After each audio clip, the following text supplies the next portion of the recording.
Happy Happy Joy Joy, the Ren and Stimpy story, is a 2020 documentary film directed by Kimo Easterwood and Ron Cicero. The movie, which was funded by an Indiegogo campaign in 2017, tells the behind-the-scenes story of the production of the Ren and Stimpy Show, which was created by John Kricfalusi, alternately known as John K., and aired on Nickelodeon from 1991 to 1995. Although for reasons that are expounded upon in the documentary, Kricfalusi was only involved in the show for its first 2 seasons, from 1991 to 1992. The documentary's initial goal was to explore the history of the show, its conception, issues with the network censors, and ultimately Kricfalusi's firing, as well as his working relationship not only with Nickelodeon, but with his own staff and co-workers at his in-house animation studio, Spumco. For the most part, the documentary sticks to that premise. However, in between the Indiegogo campaign in 2017 and the film's eventual wide release in 2020, the world saw some pretty disturbing news about John K's personal life. If you don't know, I'm going to sum it up real quick.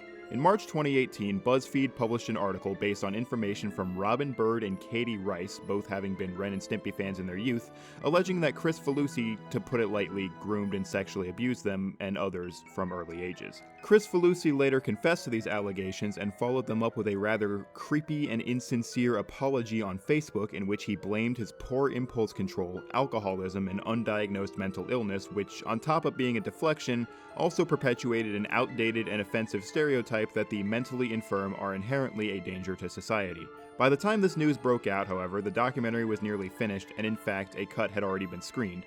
So, what were the directors to do? They really only had 2 choices. They could either shit-can the whole thing, or they could rework the documentary, which would further delay it and probably put them over budget.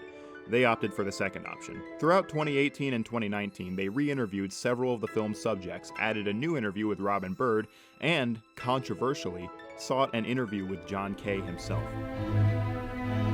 Well, she was too young, I freely admit that.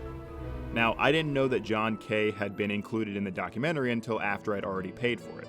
So when he sat down, I wanted to turn it off. I was disgusted. I had no interest in further viewing the piece. Then he started talking, and it got interesting again. The movie is offered without commentary.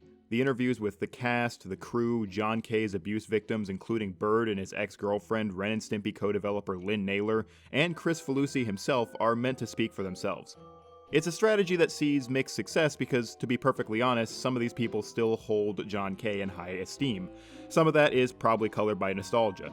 For example, Bob Camp, who was the show's co-director with Spumco and who took over full creative control of the show after Kricfalusi was fired, admits in his interview that although he was Kricfalusi's best friend and creative partner, he had not seen him since Kricfalusi was fired in 1992, and therefore only saw him as he was and not as he is. This nostalgia paints the man as less of a sexual deviant and more of a bad boy rock star who plays by his own rules, especially since the first 2/3 of the movie are dedicated exclusively to the show's production, as in the original premise.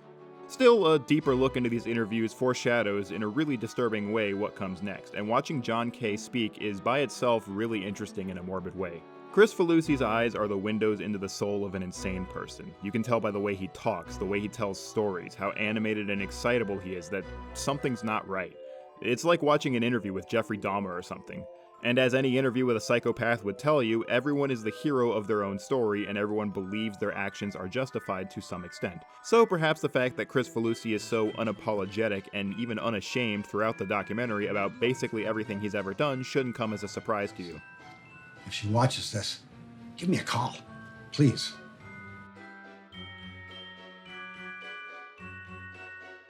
The man has a god complex. He's a genius. He can do no wrong. Everything he's ever done was the correct thing to do, and the only reason that you don't like him is because you're too dumb to understand how much of a genius he truly was.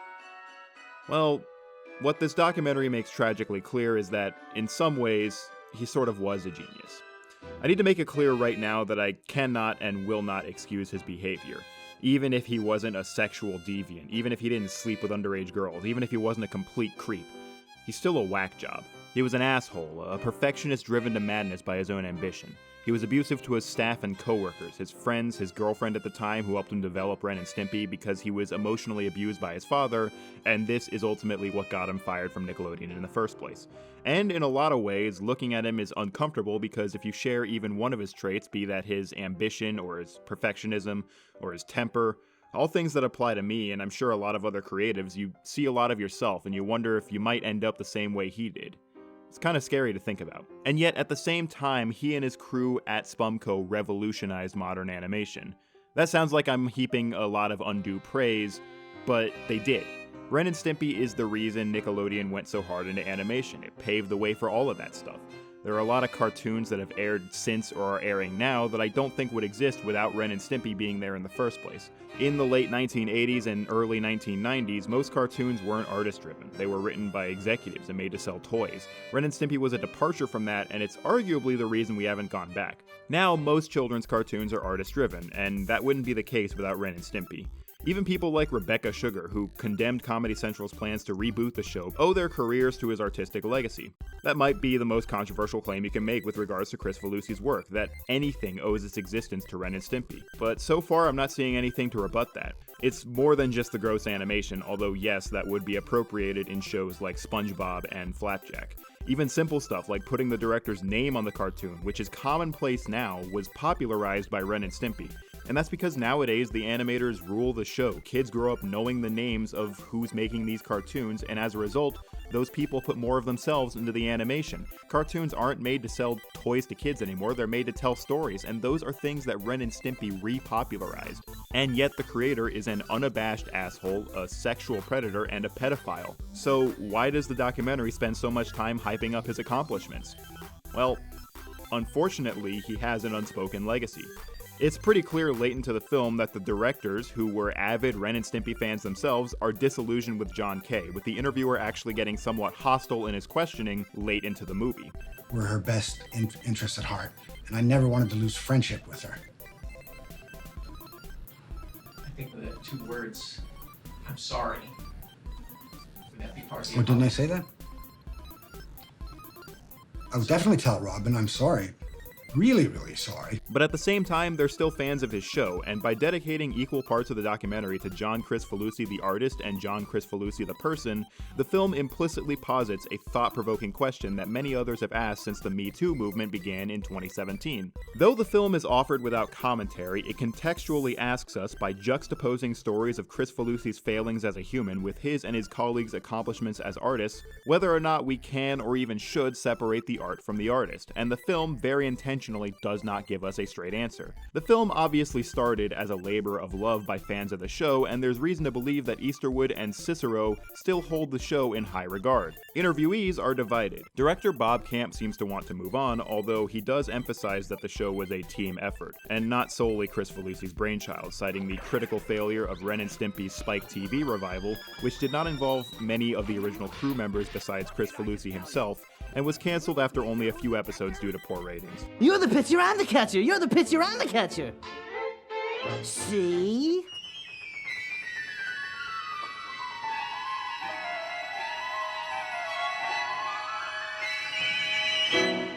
Meanwhile, Robin Bird, of all people, one of Chris Falusi's accusers, believes that if fans still enjoy the show, they should not turn their backs on Ren and Stimpy and, by proxy, the crew behind it, solely because of the monster who created it. Personally, I believe that whether or not we should have separated the art from the artist in this case is irrelevant, because we kind of already have. We've been doing it for decades. If not the art, then the art inspired by the art.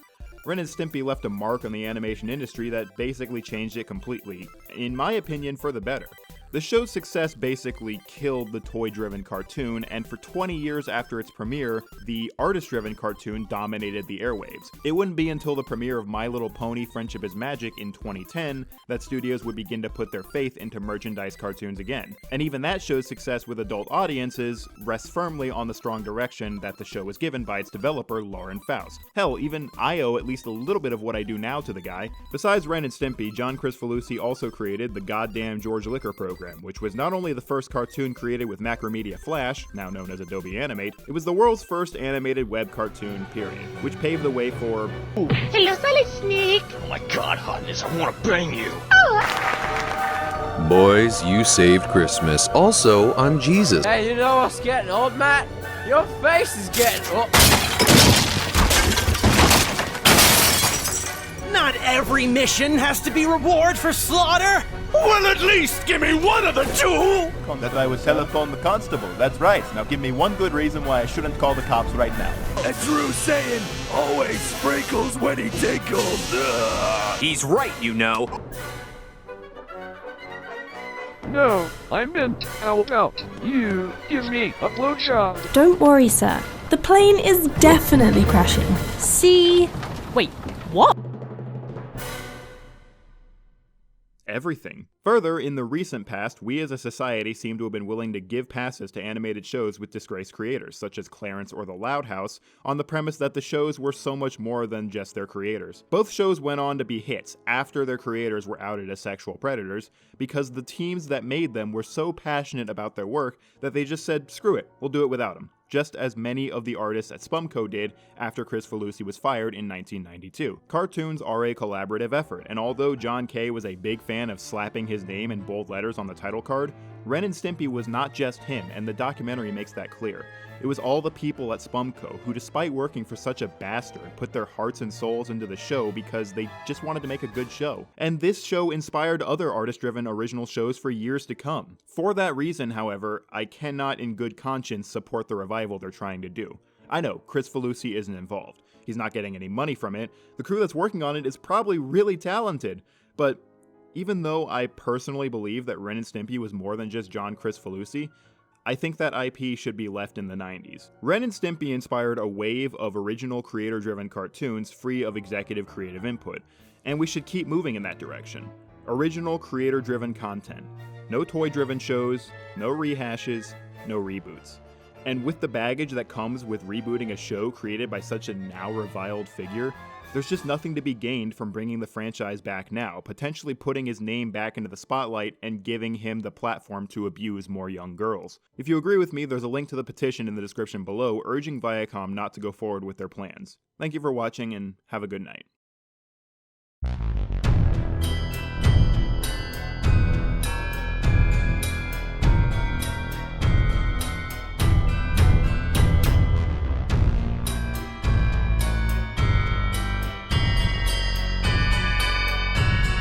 And an extra special thanks to my Patreon supporters, Andrew Beneski, Lady Ashley, Tanya B, Dino Wolf, Sanic Details, Dr. Sweetleaf, Chris Rost, and Macaru.